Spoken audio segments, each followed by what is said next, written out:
What's up, guys, and welcome back to Try Time Podcast. I'm Matt, and it is only me for this one. This is episode 84. Last week you had Callum go solo for the final previews, and this week you've got me reviewing them. So what could possibly go wrong? As it turns out for some clubs, quite a lot, and we will touch on that in just a second. Before we do, we are still running our active competition. Once we get to 1,000 subscribers, we will be giving a rugby league shirt of your choice away, so you might as well hit subscribe. What have you got to lose? You might win a shirt, and if not, you get to be notified of our fantastic, pioneering, elite rugby league content. It's a win-win in my book. This is probably going to be one of the shorter episodes because we've not got each other to interrupt, so without further ado, let's jump into it. And we might as well start, I guess. I'm going to build up to it. Let's start in the Championship.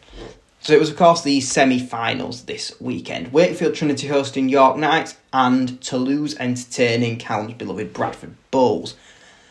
And we had two really close games, actually. And testament to all four sides for putting on some fantastic rugby this weekend.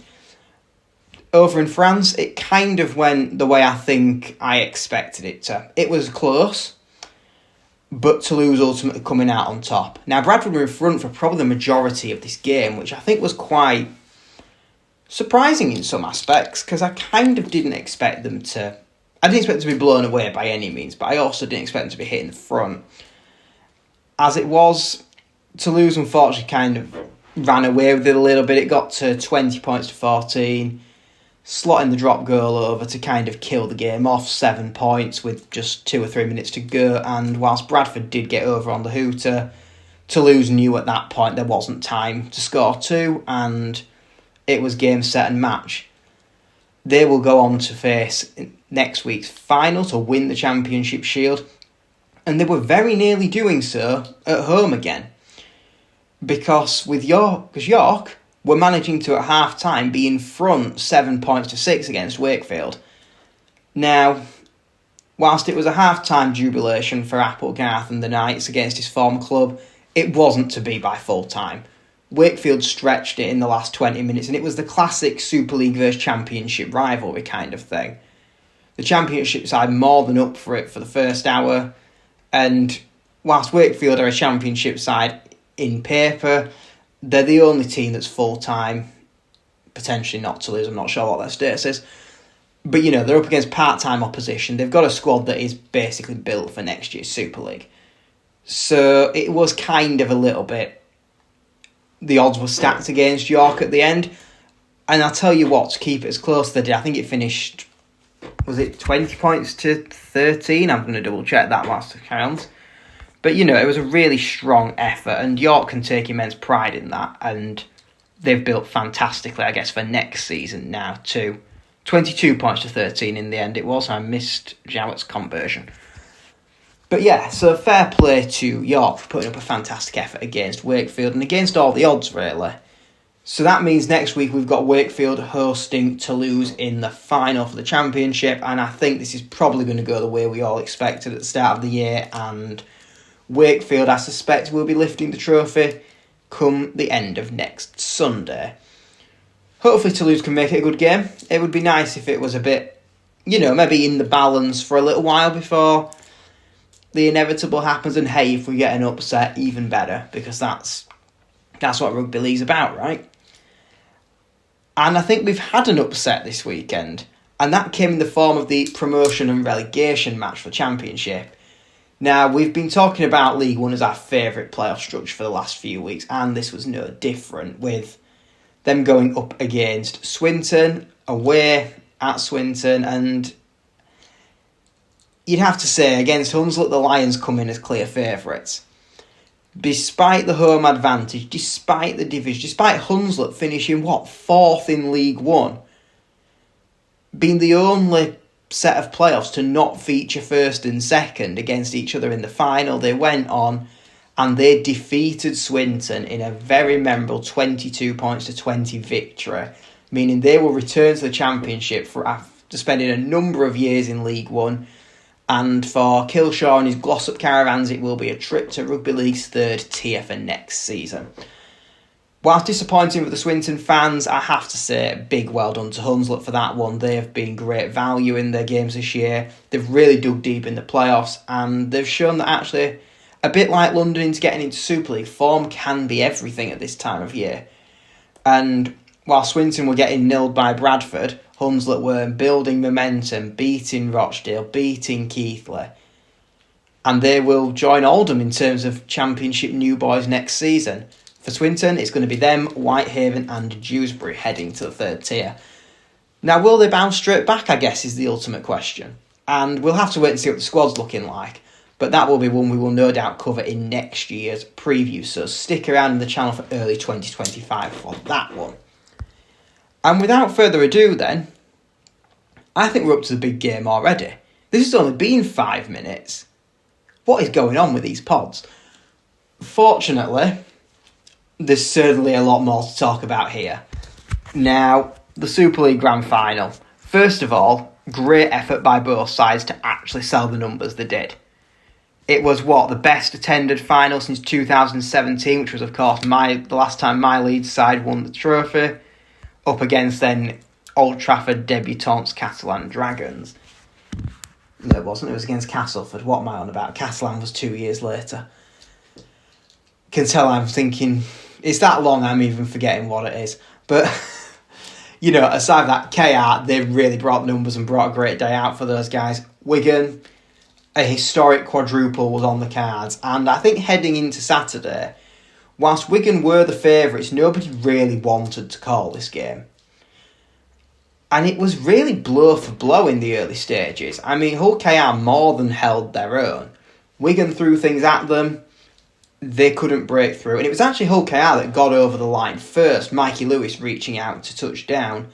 However, when consulting with the video referee, it was deemed that it was a knock-on from Tyrone May off the kick that would ultimately have led to Lewis getting possession and therefore the try being chalked off. It wasn't the only somewhat questionable or could be questioned video ref decision of the night, which we will get onto later on. However, we did ultimately see our first points on the board when Bevan French did what Bevan French does best and scurries through the entirety of the Hull KR back line, following Mikey Lewis with some second-rate defending, let's say, and opens the scoring. From there, Wigan lead 6-0 in what was an incredibly tight contest. So much so they felt the need to add the extras. Harry Smith's drop goal on the stroke of half-time, taking the lead out to 7 as the Hooter went for the first half. Coming out for the interval, and again the set-for-set blows continued. Pressure for both sides, but ultimately no points. It was at that point when Wigan conceded the penalty, and pretty much straight in front of the sticks. Well, with Hull KR's questionable conversions this season, these 2 points would take the game to just 5 points, one single score. Up steps Mikey Lewis, and he does manage to get it over the bar. Game on, right? 7-2, less than a try in it. Well, we did nearly have a try. Now, I'm trying to think what came first, actually. I'll come back to the try afterwards. So, 7-2. The whistle goes again. Penalty.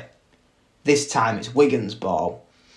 Knowing what they need to do and treating Hull KR with the utmost respect, Adam Kieran slots over the 2 points to re-establish the 7-point and 2-score advantage. As it is, that would be it on the day for tries, with no one else finding their way over the whitewash. However, Liam Marshall sure as hell gave it a good go. Probably the only man on side from a kick. He chased it down, kicked it on, and grounded the ball. Albeit, despite having no involvement whatsoever, Luke Thompson happened to be stood approximately 9.5 metres out. And he was offside when it was kicked. He was within 10, the try was chalked off. And I think that creates one of our talking points, which I will get onto in terms of our post-final talking points in a second. But despite everything that could be thrown at Wigan, the KR defence and also the weather conditions, they would hold on. That means they've gone, nearly 6 hours of rugby without conceding a try. The only points they have conceded being Mikey Lewis's 2 from the tee. 9-2 the final score. It won't go down as a classic by any means, but it was certainly a tough and close battle. Wigan earning their 4th trophy of the season. And I guess then, I'm going to go through some of the talking points, and I guess without Callum to bounce off here, I'm going to give my view and I'm going to throw this out to you guys to play the role of Callum and let me know what you guys are thinking about this. First of all, being the first team to actively hold the quadruple, certainly in the Northern Hemisphere, and probably all over, because I don't think Australia have enough competitions to do it, does this make Wigan the greatest side in Super League history? And I think that's a really interesting question. Because we certainly said at the start of this season, Wigan should sweep the board. And that kind of has happened. But they've not had it their own way every single week. People have pushed them far closer than I think when we were discussing these squads at season preview we thought it would be. And that's a testament to what Warrington and Hull KR in particular have done in terms of outperforming them. St Helens, disappointment for them, but ultimately an injury-hit season. Will a full-strength Saints team be able to challenge this Wigan side next year? Possibly. And they're not the only team improving. So what is this for Wigan? Is this a case of generational success or weak league right time? And to be honest, I think it's a bit of both. I don't think anyone really stepped up this season to take the fight to Wigan. And whilst KR could do it on individual games, they ultimately lacked that cutting edge when it mattered. And that was kind of the same with Warrington in the Challenge Cup. They were there in parts, but there were just spells in the game when Wigan looked to control it and wrap these up without seemingly breaking a sweat. That being said, we have to respect the players. I can talk or whatever about how other teams haven't necessarily got the squads in place, but you can only beat what's in front of you. And what was in front of Wigan also included a granted Nathan Cleary-less Penrith Panthers. And that's no easy feat. Likewise, they've done it on the high-pressure big stages, and that takes a lot of mental strength. Bevan French is, the match winner for Wigan, and not for the first time this season. And probably one of the best players to ever do it in Super League. And every year we see the talks, will he go back to the NRL? Will he stay at Wigan? Well, the thing is, Bevan French had a run in the NRL before getting spat out of Parramatta. That's what brought him to Super League. And there's still a lot of question marks, certainly on Eels fans at least, whether he could do the job. Now, some of that, don't get me wrong, could well be sour grapes. But for Wigan, I think they'll keep him without too much problem. I mean, Bevan French is one of the players smart enough to know that to stay and build a legacy of one of Super League's greatest of all time is arguably more than just becoming a bit part player in the NRL. You look elsewhere in that squad, there's no reason for the likes of Liam Marshall to disappear. He's Wigan through and through. He's probably the best winger in the competition this year, and he's their academy. Jai Field, again, he's good, but I don't see the NRL sniffing around. And again, there's that legacy point. Field is another one who left with a point to prove, again falling out of Parramatta.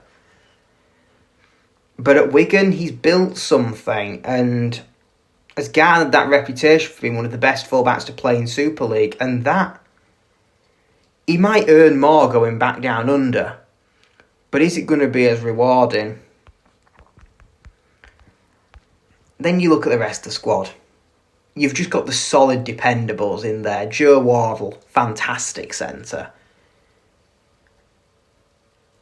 And then you've got the others who they could probably do without and replace somewhat easily. For all Abbas Miski's try-scoring prowess, they could slot another winger in if he went, and I don't think get significantly weaker. What this squad is, it's a testament to star players, dependable squad players, and a fantastic rugby league-minded coach in Matt Peat, who, for all we talk about the brilliance in that squad, we have to acknowledge that Pete has brought that all together. And that's not easy. It's often overlooked. You look at these kind of talented squads and think, yeah, they've got it sorted. The coaches need to turn up and get them playing. That's not always the case at all. And fair play to him and his coaching staff for everything they've achieved. I guess the last question is, do Wigan keep hold of all these guys for next year? And I don't see many leaving that aren't already confirmed. I think over the next... If you ask me this in 4 or 5 years who's still there, that's when the rebuild starts to come into question. But this is Wigan. There's a conveyor belt of talent already lining up. I mean, we've seen Eckersley and Faramon step in the shoes of some of Wigan's most established players and do the job this year. That's not slowing down anytime soon. They can afford to lose certain players and not get weaker. And in a world where you'd probably say Liam Farrell's got a few more years at most left in the tank, where there will be questions over whether Cade Ellis and Aaron Kieran will keep their overseas quota spots, despite the former having a fantastic run in the final and playing one of the best of the season. Abbas Miski as well. Is he worthy of a quota spot, or actually, is there somewhere else we want that? Wigan have stacks of talent. They've not missed Isa because they've had Walters. Likewise, when Farrell's injured. You know, you look at Junior Nsemba, he's got NRL written all over him, but I'm not worried about them. Wigan will remain up there. And I guess following on from the talent in that squad, it looks back to the Man of Steel. Now, we said at the start of the season, it's a really difficult one to pick because it's going to be, this isn't who's the best player in Super League, this is which team has the most one-man side in the league that can actually still pick up good points. And that shows yet again, with Mikey Lewis scooping the award for Hull KR, which, again, no disrespect to everyone else in that KR squad because there's some bloody good players in there, but Lewis is the standout name. He's the one you look at and think, right, he's got the magic. And sure enough, he's the one that collected the plaudits, which ironically on the grandest stage of all, when it was the grand final rings rather than the Man of Steel medals up for grabs, he was probably one of KR's lesser players. Because you'd say their kicks didn't really have much. It was May running the full-back chase line every time as Lewis hoofs it, or vice versa. And it got predictable. This wasn't the flair Mikey Lewis who could just spot a kick and throw a step in. And whilst we can talk about how good the Wigan defence is to shut him down, we also have to acknowledge that unlike French, who turned on the twinkle toes and danced around like he's scoring a 10 on Strictly, we didn't get that from Mikey. And no matter how we want to jazz that up, he didn't do that on the grand stage. I don't remember looking back at the St Helens Salford final and thinking Jackson Hastings has gone missing just because Saints ultimately had enough and Salford weren't strong enough on the day to come through and challenge them.